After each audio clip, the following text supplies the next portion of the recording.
Welcome into a new BuffStampede Radio. Adam Munsterteiger, the publisher of BuffStampede.com, joined by our football analyst, William Gardner, our beloved football analyst, I should say. And I don't know, maybe there's going to be a little fire coming from his direction. We're going to get salty. Getting salty. You're always salty, so I can't wait to see what a prop salt version of William Gardner turns into. I got props this time, Maybe I should get the umbrella with the little girl there. I should have a little umbrella. I love it for the podcast.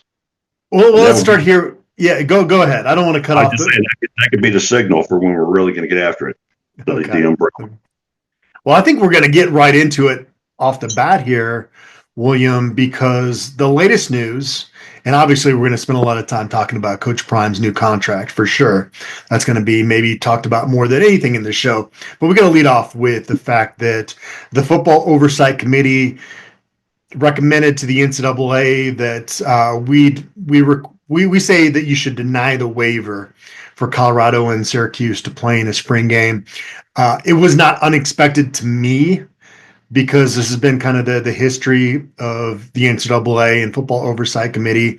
There just really is no leadership in those roles. And I understand some of the concerns about the timing of it, but the fun aspect of college football just continues to get removed at times by this Football Oversight Committee and just the NCAA in general. You remember back to Coach Prime's first year, right, William, where they tried to put the waiver to get that 0-week game against Arizona State in Vegas. How fun would that have been, Well, the NCAA always leaves me with this face right there.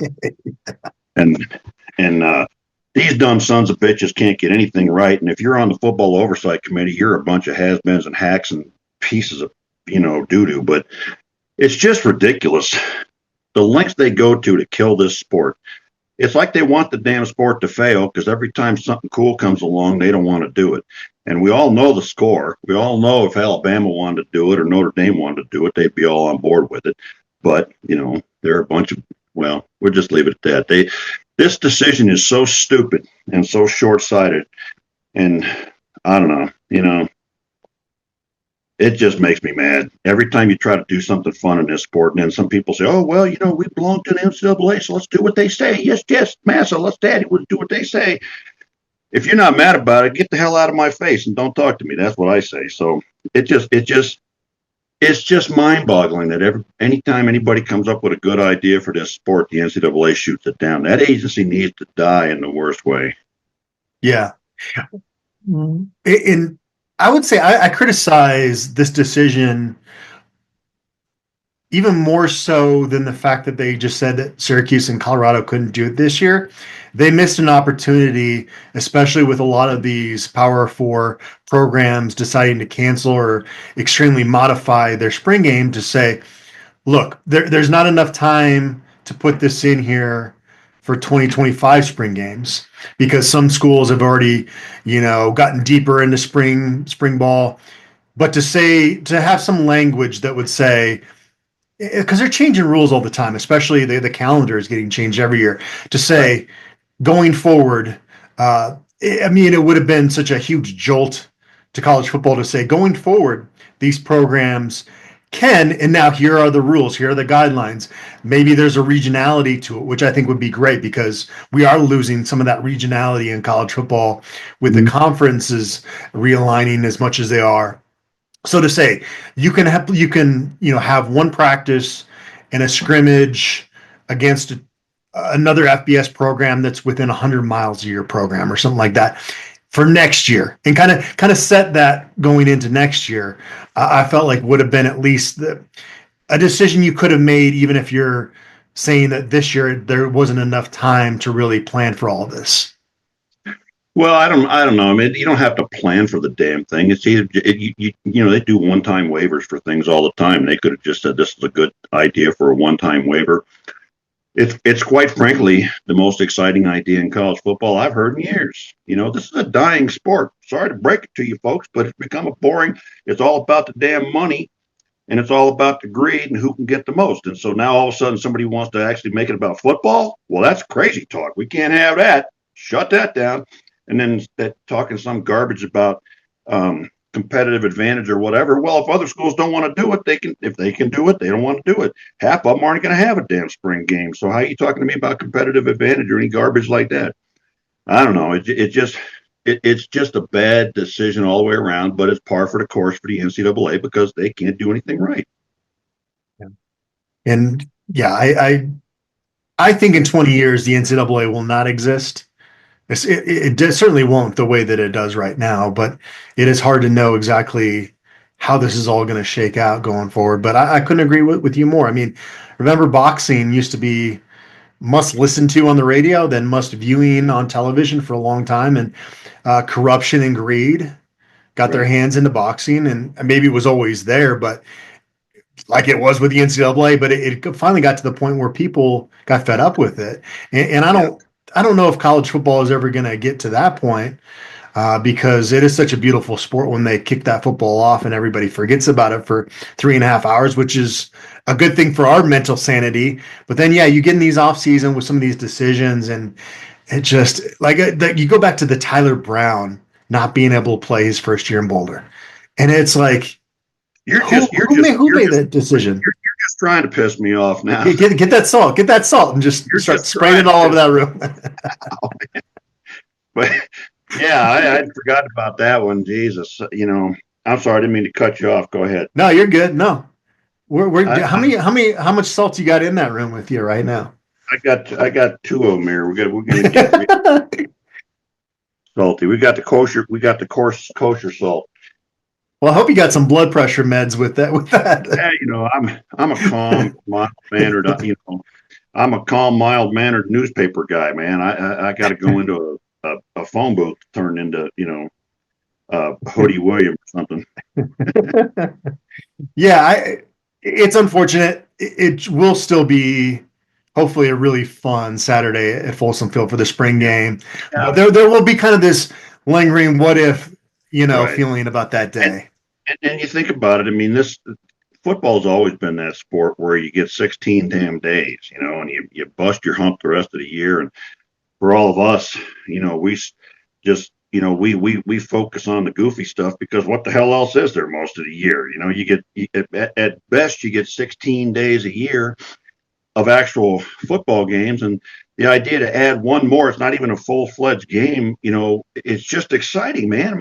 Imagine Syracuse or anybody else being in our stadium in spring. I mean, yeah, it's just WTF, man. Yeah, think of the TV ratings for that, Oh my God, it would be as big as some games, I think, for real. Yeah, just to see what people would be like. Oh my God, never seen this before. Let's check it out. And then you imagine what it could turn into. Next year with some planning and whatever. And one of the things that's excited me about it was Syracuse and CU with two black head coaches and getting the spotlight for two programs that need the spotlight. In a desperate way, and well, I guess we're getting more spotlight than anybody in the country anymore. But you understand what I mean? It's like Notre Dame doesn't need a damn. They talk about competitive advantage and damned Ohio State and Alabama and Notre Dame. You think they don't already have a competitive advantage? Get the hell out of here. The language about how it would be a recruiting advantage, no joke, made me laugh out loud. Yeah. It was like somebody said less cursing, so I'll just do this. Okay. All right. Well, for the folks that are listening on the podcast, there's a lot of middle fingers getting flown down there by William. Yeah, and they're well deserved. I co-sign those middle fingers, William. You're not alone. Yeah, it's dumb. It was just a very exciting idea, and I don't know. I didn't. I guess you figured it the way it would go, but I'm just like Coach Prime is sort of a force of nature and makes things happen sometimes that you don't expect to happen. So. We'll see in a couple of years, maybe that this is the new norm, and we look back and go, Coach Prime was the one that put this in motion. So hopefully, Yeah. that trend needs to pick up versus the other Yeah. side of things with teams shutting these spring games down. And wouldn't it be fun? I mean, you could have matchups you might never have in the regular season. I mean, I don't even think what I don't know, can't even come up with anything. North Carolina could come out here with Belichick, or that'd be fun, right? Or Wake Forest. I don't know. I'm just trying to Kentucky, maybe. I don't know. Just you could do things that you couldn't do in the regular season because you got a whole conference slate. And it just sort of, I don't know. The minute I heard it, I was like, oh my God, the possibilities of this are almost endless. Yeah. Yeah. But I mean, coaches across the country are being asked about this now. How do you feel about it? So that discussion has been started. If you're going to take a positive from the fact that Colorado's waiver with Syracuse to try to play each other in the spring game has been denied. Today's episode is brought to us by Macaulay Capital Fractional CFO Services. Is your business looking for financial guidance and support, but not yet big enough to hire a full-time CFO? Well, we have a solution for you. Hiring a fractional CFO who can work with your business on a part-time basis. You get the benefit of having a seasoned financial expert on your team without the commitment or expense of a full-time hire. And here's the best part. It's likely that a partnership with Macaulay Capital will be a win-win situation, meaning that your business will make more money from the guidance of a fractional CFO than the total cost of partnering with us. For more information or to set up a meeting, please visit MacaulayCapital.com. That's MCCAULEY Capital.com. The Hungry Toad, bringing a taste of England to Boulder since 1991. They serve up hearty homemade fare from their scratch kitchen, paired with a brilliant selection of British beers. They are the perfect spot for friends and family to gather, relax, and enjoy the warm, welcoming atmosphere. The Hungry Toad, Boulder's pub that's not on Pearl Street. Head to 2543 Broadway in Boulder. And we never miss an opportunity to praise the Hungry Toad. Hanson Rada and his crew there. We had a meetup there not too long ago, and I can't recommend that place enough. The other big news, obviously, and even bigger than that news, is Coach Prime getting a new contract. He had 3 years left on his deal, but there was still some angst amongst Colorado fans because, and understandable, like you have enjoyed this ride the last couple of years, and you want to keep this going, and because Shador and Shiloh were off to the NFL and Travis as well. And maybe that added to the angst a little bit. And then you throw in some of the national pundits and their comments and the Dallas saga that lasted, fortunately, only a few days. But this was a huge sigh of relief, I think, William, from Buff Nation. What was your reaction when Coach Prime and the Buffs announced the new 5-year, $54 million contract? It was never a question mark to me, Adam, because I took the man. I don't know, man. My day job is taking pieces of evidence and putting them together and figuring out what the story is, right? And all the evidence here was very clear, all of it. The dude loves it here, man. He is building something here. He's bringing in all these guys, all these coaches, all these players. You're not doing that if you're getting the hell out of here at the end of this year, and there's just been no question. Sometimes, in my business, you gotta go beyond just the words that come out of someone's mouth and read the other kinds of things and the body language and everything else. And everything about Coach Prime over the last 2 years, is a guy that's fallen in love, man, right? And he's fallen in love with Boulder and CU and what he can do here. And I'm gonna get to this in a minute, but he's been able to do something here, first of all, that no one else has ever done anywhere else, and that I'm not sure he would get the opportunity to do somewhere else. So it was never a surprise to me. It was just really kind of a question of what the numbers would end up being, but it was always going to happen.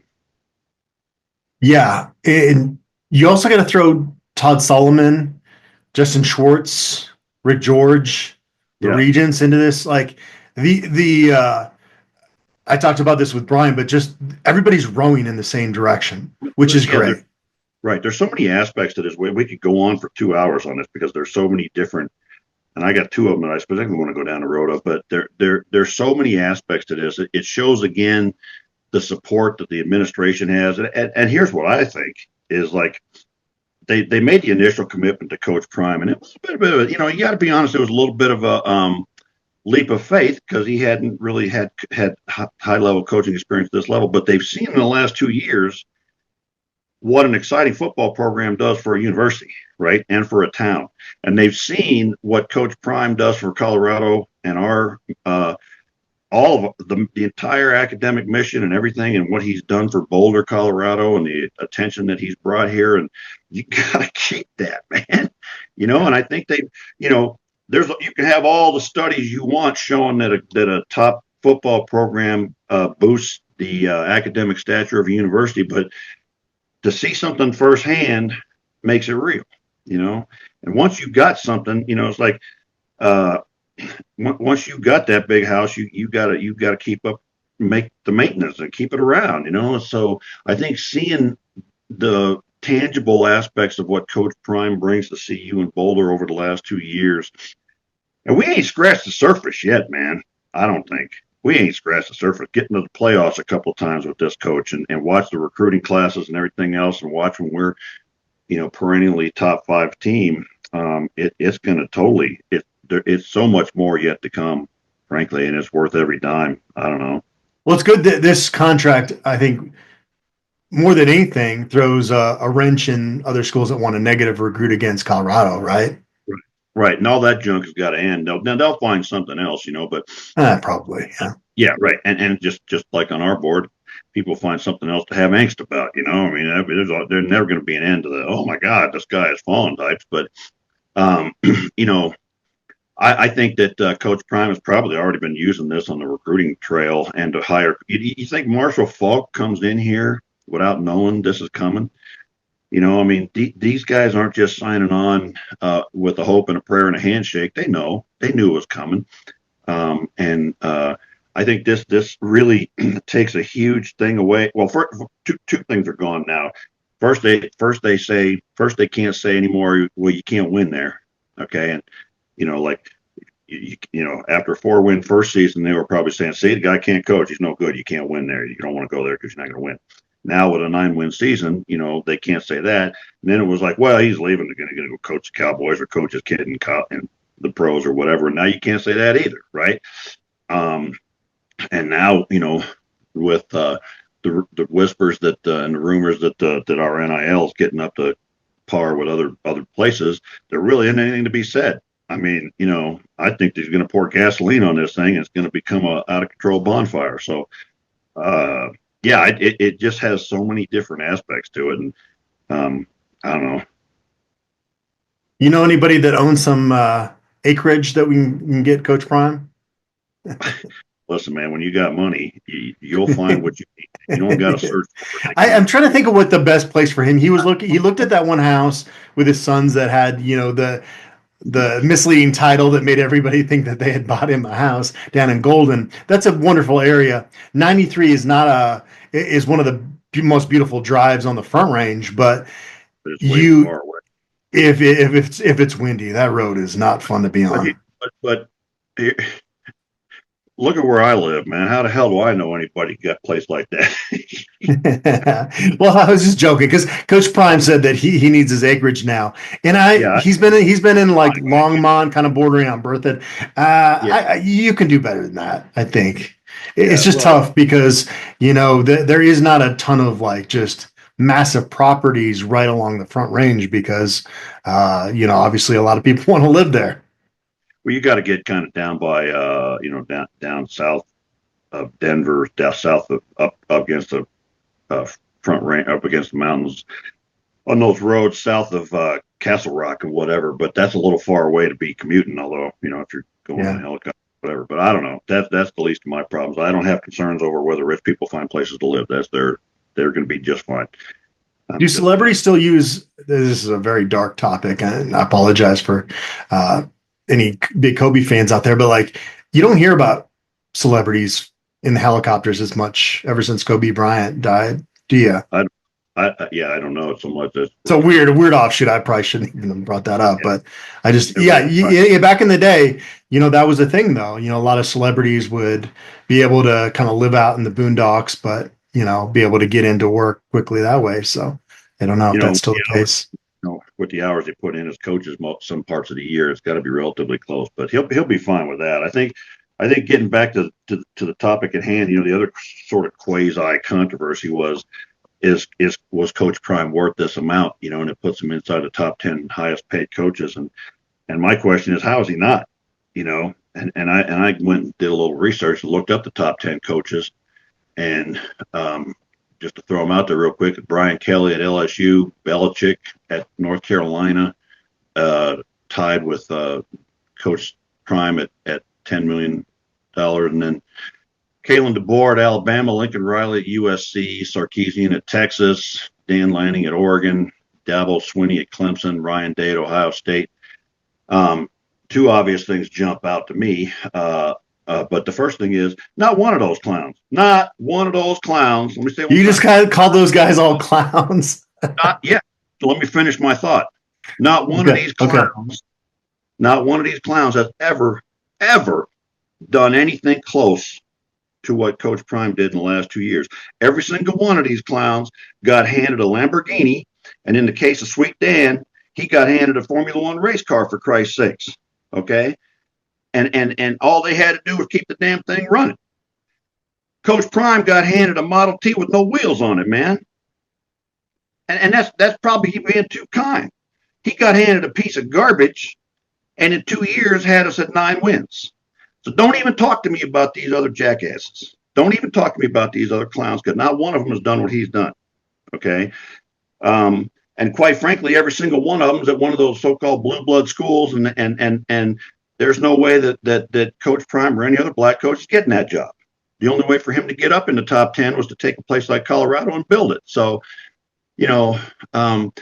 people saying he hasn't earned it or he isn't worth it or whatever, just the economic impact that he's had to Colorado and the University of Colorado and Boulder alone is more than what any of these other guys have ever done where they went. Nobody's going to boost a place the way Coach Prime has, not one of these other 10 idiots. That just not going to happen. Nobody is going to bring to a program what Coach Prime has brought here, from the excitement to the coaching staff to the turnaround. And it just, like I said, it just keeps getting bigger and bigger.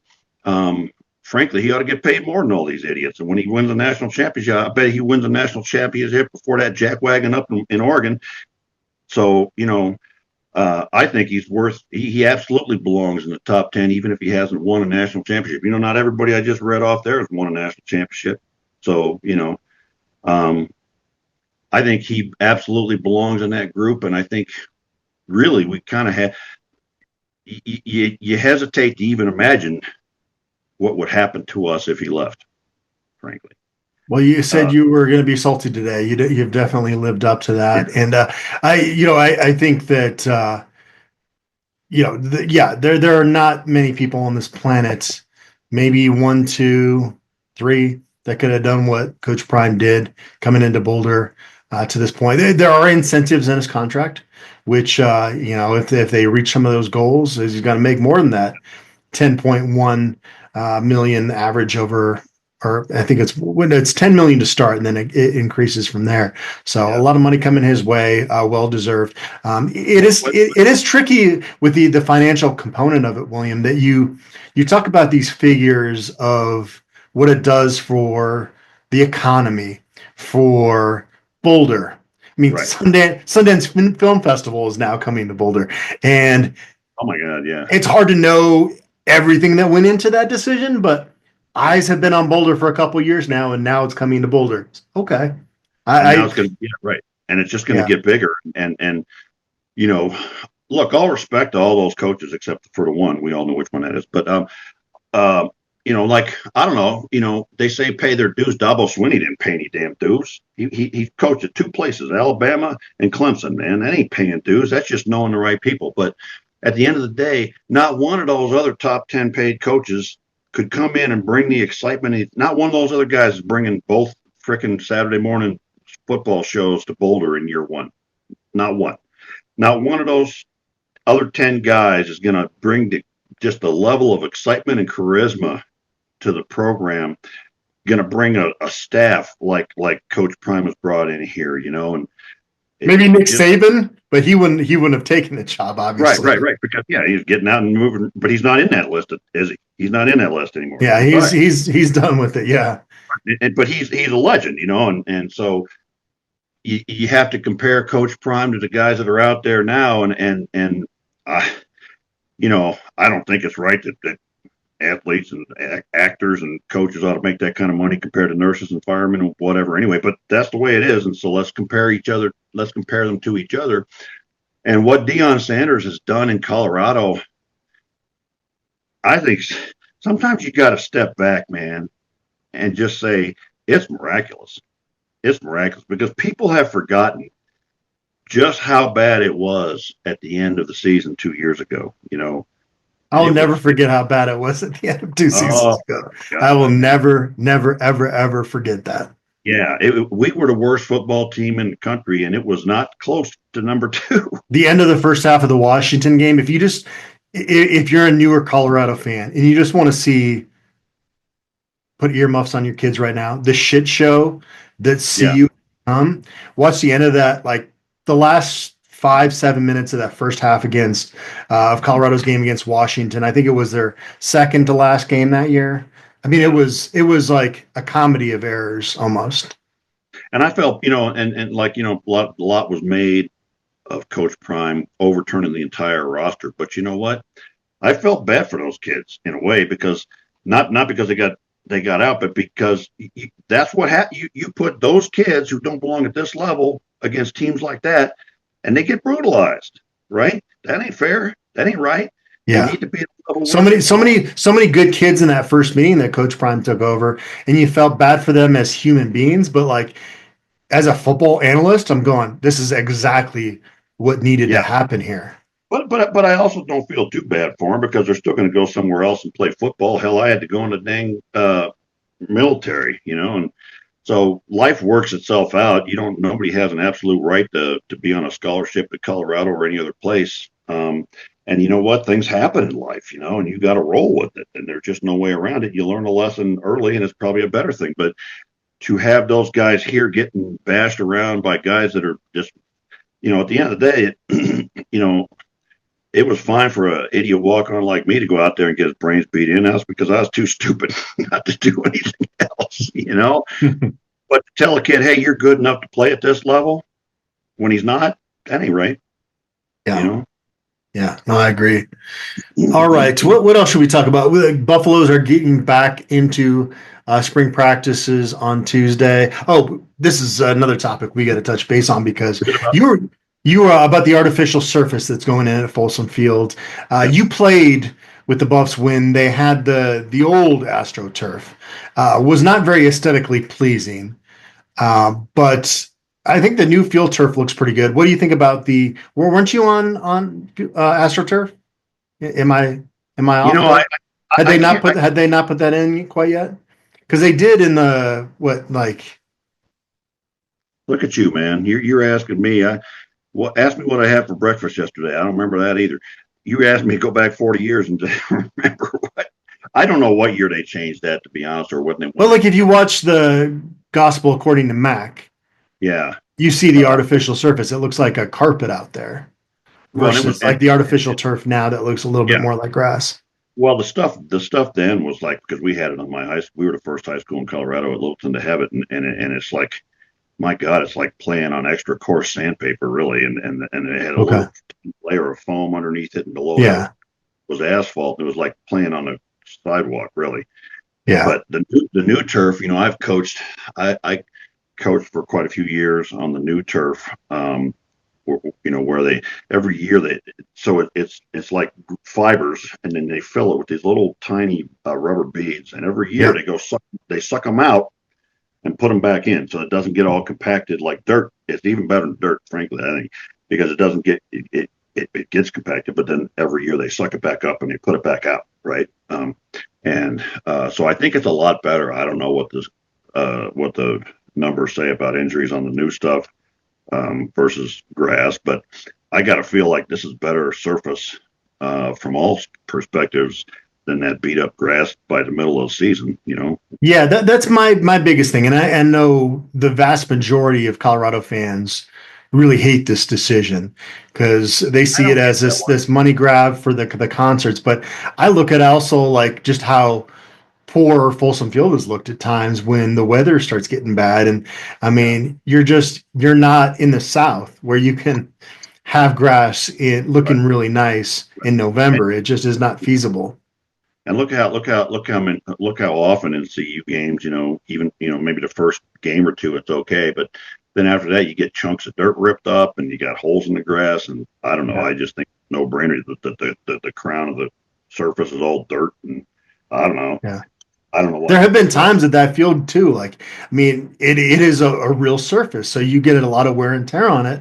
There can be these holes in there. Like, I honestly, I know the studies have been done on the artificial surfaces creating more injuries. It's not a massive percentage, but it's enough to make you consider that when you make these type of decisions. But honestly, I think that if you're dealing with a unperfect grass field, it's probably just as bad, if not worse. That's what I'm getting down to, is like they're probably doing the studies based on a pristine grass surface at the beginning of the season that's got all the grass and everything else. But like by the time you got dirt showing through and it's frozen dirt to boot, you can't tell me that did they do the study to account for, okay, let's talk about midseason and beyond in cold areas, right? It's all great down in South Carolina or Alabama where you can grow grass all dang year and it's a different kind of grass anyway. But let's see what the studies say versus, you know, dirt Folsom Field compared to having this new era artificial turf. You know, I don't know. I don't know that I think calling it a money grab is unfair. It's not a money grab for concerts necessarily, but it is a huge monetary issue to maintain grass. Concerts aside, you know, with water and this ain't okay. We ain't in the middle of a water-rich region. Yeah. So that's one thing I think if you hadn't been out to Colorado, maybe you don't understand that. Like our grass is pretty dry until we get a little bit of rain, and then it gets dry pretty quick again during the summer. Yeah, we're not quite high desert, but we're close to it, you know, in terms of rainfall. So yeah, there's a lot of aspects that go into it, frankly, and you know, I think they probably had a look at a lot of those different things and make the best choice overall for all things. I don't know. All right, so the Buffaloes return to spring practices, spring ball on the other side of spring break. I got a chance, William, to get up to Portland to see my father, stepmother, sister. Went up there with my wife. It was a nice little break for about 3 days. And of course, I had to do quite a bit of work as Coach Prime's contract got announced out there. But it was great to just get a quick break. Got some good food out there, a little clam chowder, you know, some seafood, some good. Portland's a pretty good food town. It's West Coast clam chowder like. Is that the same as the Boston? Pretty much, yeah. Right. I don't know how native it is there, but it tasted good to me. I mean, when you're from Colorado, anything seafood tastes great to us. We got a prawn salad, and it was like, this is better than anything you can get in Colorado. So that part of it was nice. You can actually get fish in Portland that came out of the ocean today. That's nice. That is definitely nice. Instead of having to go pay $40 a dish for a restaurant here with seafood that has to fly it in daily, right? I mean, that's your only real option to get fresh seafood here in Colorado. So that was good. Hey, have you been out to the Pacific Northwest before? Oh yeah, we were up. I was up. We went up to Seattle over a year and a half ago, I think. Nice. And we actually drove up. We actually took a circular route, so we drove up 25 to Wyoming, across all the way across Montana, which is a long damn drive. Yeah, but it's beautiful. Montana is a place. Oh my God, we had no idea. And then across the Panhandle of Idaho and across eastern Washington all the way to Seattle. And then when we came home, we came down the coast into Oregon and down Oregon to Utah and just made a big circle. So we sort of saw all of it. Nice. That's very cool. Yeah, Seattle blew my mind. That was amazing. Did you get some seafood there? Speaking of seafood, that is, oh yeah. Pike's Place Market. I mean, you got to go there once in your life. I feel like, or if you like seafood. Right. There's all kinds of little towns around the Puget Sound, that are just right there on the ocean. You can get, and they're sort of outside the big city, and there's all kinds of little restaurants, little mom and pop or privately owned, whatever, and just have fantastic stuff. You could eat at a different place every day for 10 years in the Seattle region and not come back to the first one. Yeah, totally.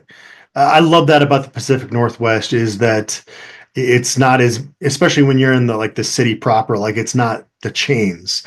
Yeah, there are some chains, but it's not like what we have to deal with. I travel from Denver to Orlando, and it's like you get off the plane, get your rental car, and it's like Bed Bath and Beyond, Walmart, and it's like Chipotle, and I like Chipotle, but it's like, man, you feel a little bit more of kind of that individual feel in the Pacific Northwest. And you know what's really cool about, and we're doing a travel documentary now, but you go up that highway on the east side of Seattle, and you go down. There's the bridge that goes across the lake there to the University of Washington is a floating bridge, for God's sakes. And you drive across it, and then off on the right hand side is the University of Washington. Then you go up around this bend, and the bay is off to your right, and then all of a sudden there's a city right there. You go down a steep hill into the city, and it's really cool. I thought it was really amazing. Traveling to some of these places is what makes me miss the Pac-12, not the football side, but just the actual travel side of things. You saying it ain't thrilling to go to Ames, Iowa, and Manhattan, Kansas? Come on, man. I will find a reason to like both of those places. I'm sure that's going to be my mission, is to find one place that I like in each of those spots. Okay. Well, what about Tortillaville? Whatever that, Lubbock. Your face says it all. Well, you say we're venturing in a travel pod thing. It took me 26 and a half hours to get from Denver to Lubbock because of a crazy storm that was happening, and roads were getting closed down. I will say that I'm a wait and see with Lubbock, but the first time I saw the sun in 5 days, because it had been storming in Colorado even before I tried to get down there, was as I was driving into Lubbock, and it was I finally got through this miserable drive through Oklahoma in Northwest Texas, and but the game day atmosphere, that was out of control. They were pumping illegal fake crowd noise down on the CU sideline. There's batteries and hardened tortillas and everything flying down at these guys. So that part of it wasn't good, but Lubbock was a little bit bigger than I expected. Huh. Well, I don't know. We'll see. But yeah, there were a lot of chains. There's good barbecue down there. So I don't know. That's not the worst place I visited in the Big 12 so far. I will say that. Frankly, if you want to eat good, and then we could go back to football, which would be crazy. But let's do that before we lose our audience. If you want to eat good, but I don't ever want to play a football game there, it's San Antonio. Got some really good. The Riverwalk is perfect for a bowl game. I think if Colorado had won these games down there, everybody would love the Alamo Bowl. It's when they kick that football off, it's like, I hate the Alamo Bowl. Maybe we just go down there for bowl week, and then we go play the bowl somewhere else. yeah, that'd be a good idea. But no, it is a perfect setup for a bowl game. I'm sure any CU fan that's been down there for one of those games has really enjoyed it until, again, they kick off the football. But we're moving on, and there's going to be, they had 6 practices already. So that's 9, including the spring game left. I think Tuesdays when they get back to it, and we haven't got the media availability schedule yet, but I'm looking forward to getting back into this. I always look at April as, spring ball month and recruiting visit month. And, then you're going to get into the transfer portal window. And even before that, you got the NFL draft, pro timing day. You've got so many things that are coming up that kind of bridge this gap of the off season, I think, to make it less boring for fans. Right. And I think this is an exciting month every year. Well, it is with Coach Prime now, because, you go back to 2021, 22, and even the recruiting wasn't fun this time of year. But, the guys that are going to come in this month are crazy, and then looking at spring ball again, and like that. I think this is the most interesting pro timing day we've had in Boulder in 20, 30 years, maybe. But I guess the question to ask is, what do we want to see from the last 9 practices, those last couple of weeks of spring ball, and I want to continue to see that quarterback battle progress and see who develops. I don't necessarily need to know who the leader is coming out of this, but I just want to see them all progress and get better. I want to see that offensive line improve, see who comes. I am very curious to see, who holds on to that right tackle spot. Is it going to stay with Taimani, or is somebody going to push him out of there, and sort of see what kind of development we get there? I'm very encouraged already by the defensive line. So I guess what I want to see is continue to see that leadership develop, continue to see hard work, continue to see that offensive philosophy for this year develop, and it looks like they're going to go more to the run game. So I don't know if there's anything particular or anybody in particular. I want to keep watching the offensive line versus defensive line because I think the D line is significantly ahead of the O line right now. So if our O line could do better against them, that's a good sign. So I don't know. What are you looking for? Less so specific players and more so positions that make strides, because I feel relatively good about quarterback, even if you go with Julian Lewis, because it's like if Julian Lewis won the job, he beat out Caden Soldier, who I would feel really good about being the starting quarterback. Running back, they're going to be fine, especially you got Caden Soldier running heavy RPO where he actually is a threat with his legs. I think that takes a lot of pressure off that position, takes a lot of pressure off the O-line. But yeah, you want to see some guys step up on that O-line. You want that second group, I think, on the O-line to be better than it has been at Colorado. So the more options you have, the more options you have if somebody's struggling out there this season. And there was a lot of guys I saw, like sort of surprising that I saw a lot of Vertus Shelby. He wasn't ready. He's not ready. But it was interesting to see him playing a lot as the backup left tackle. The other position, Chauncey Gooden looked fantastic too. But the other position that I'm still kind of waiting for is for somebody to step up with those 2 inside linebacker spots to be the guys. Because I don't. Tight end, linebackers, safety. I think those are all groups. So you're like, come on, we need some guys to really step up. Yeah, assert themselves. Perfect. Yeah. Yeah. So that's what I'm looking for, I guess, and then continue to watch the coaching staff coalesce and see what Falk does with those running backs and everything else. But I'm encouraged by the first 6 practices. I thought it was pretty good.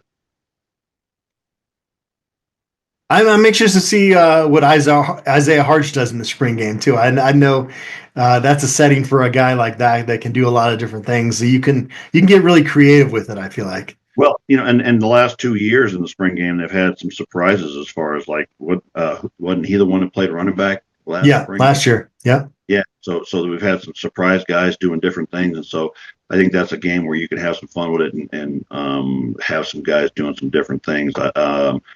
One thing, I think I said this on our last podcast, but watching the sort of the big team huddle at the end of it,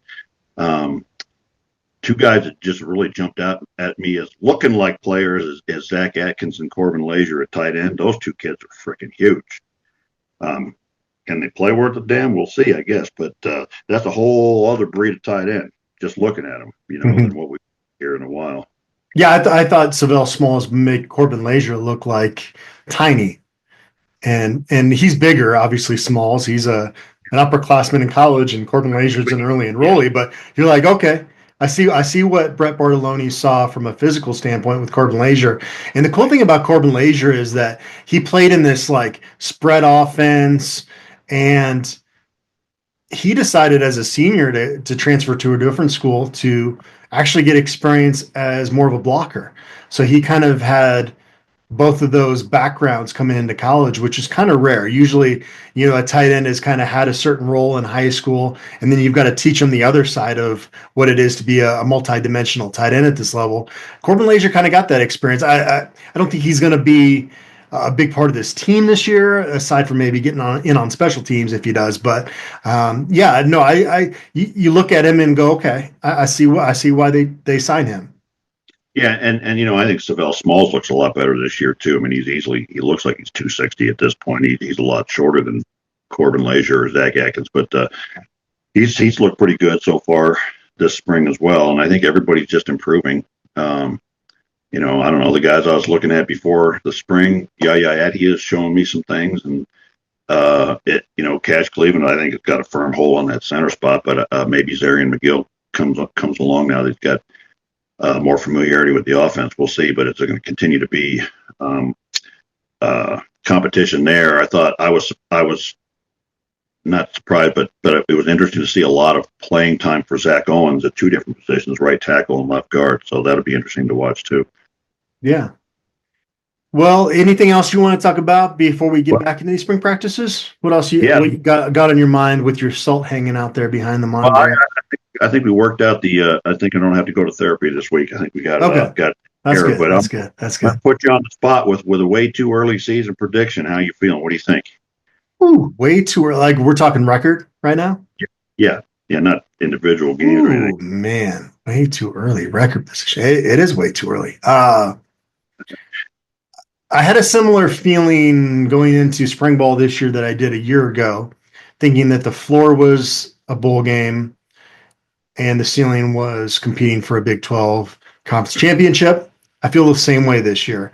I ended up going 8-4 last year. They beat my prediction by a game and won 9 games. I would say right now at this point, you put a gun to my head, William, I'm probably going 8-4. Yeah, and I think last year I predicted 9 wins, and so we hit it right on the head with that. But I think we're a better team. I think we're across the board a better team. Obviously quarterback remains to be a question mark compared to Shedeur. And we lose a generational player, but we replace him with so many other really talented guys. And I think we're a better team. I think we're a far better coaching staff.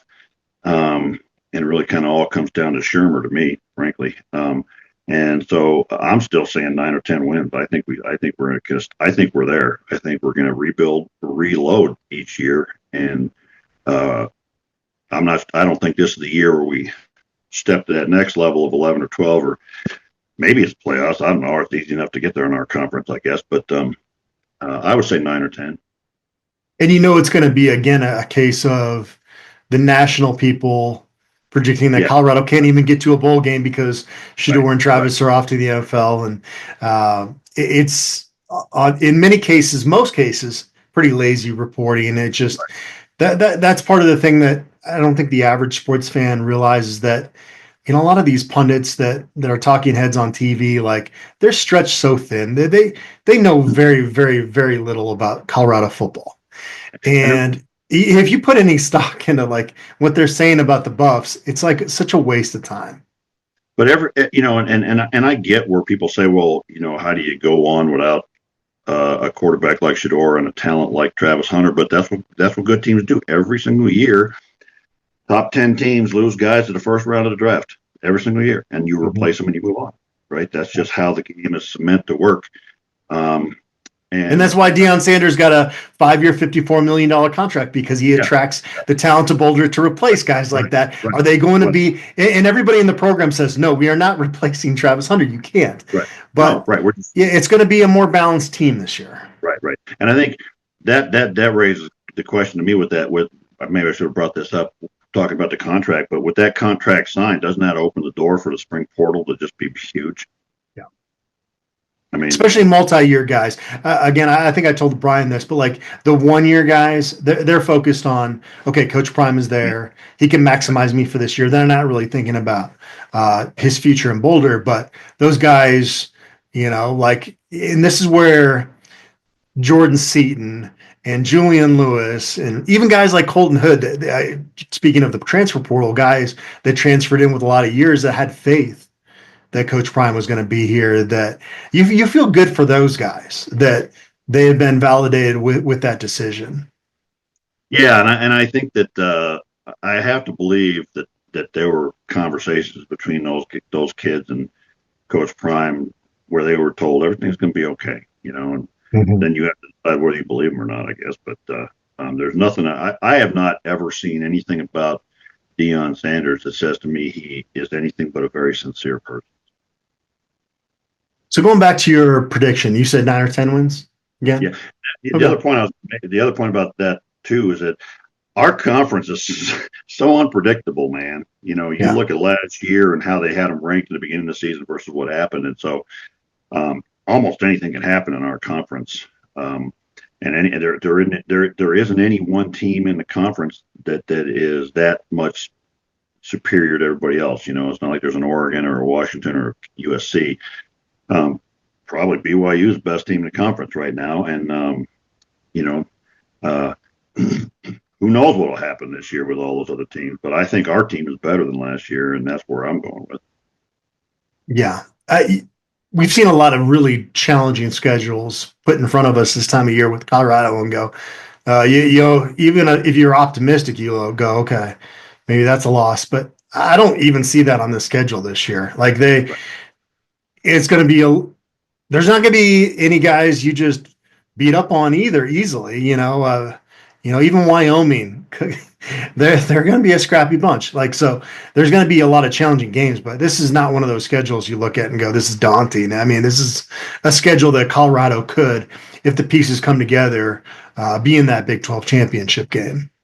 And there's not a sneaky, scary team like a North Dakota State that has a process and a program to where they always give a battle to whoever they play. So it's just more of a traditional schedule, and I don't know. Like you say, I think every team on there is a team we can beat. All right. Anything else? Should we save some for next week? Okay, cool. Well, this was a lot of fun. Lay down in the dark and put a cool cloth on my forehead, and since you poked me with a stick and got me all fired up. I didn't have to do a whole lot of poking on this show. Yeah. I just had to say the 4 letters NCAA, and there it was. Because you originally said, hey, you want to do a short, quick podcast about something? And how long did we talk? About an hour? Yeah, something like that. So, So it's always fun. That's good. Like, we just kind of didn't have much of a plan today, but obviously there was a lot to talk about with Coach Prime's extension and spring ball and everything else going on. So it was a lot of fun, William. Let's try to do this again next week, and we can maybe talk more football, less travel for the folks that are like fast forwarding through our Pacific Northwest tour. Yeah, I think everybody likes all that stuff. We're good. So, all right, William. Appreciate you, and I appreciate everybody out there for tuning in.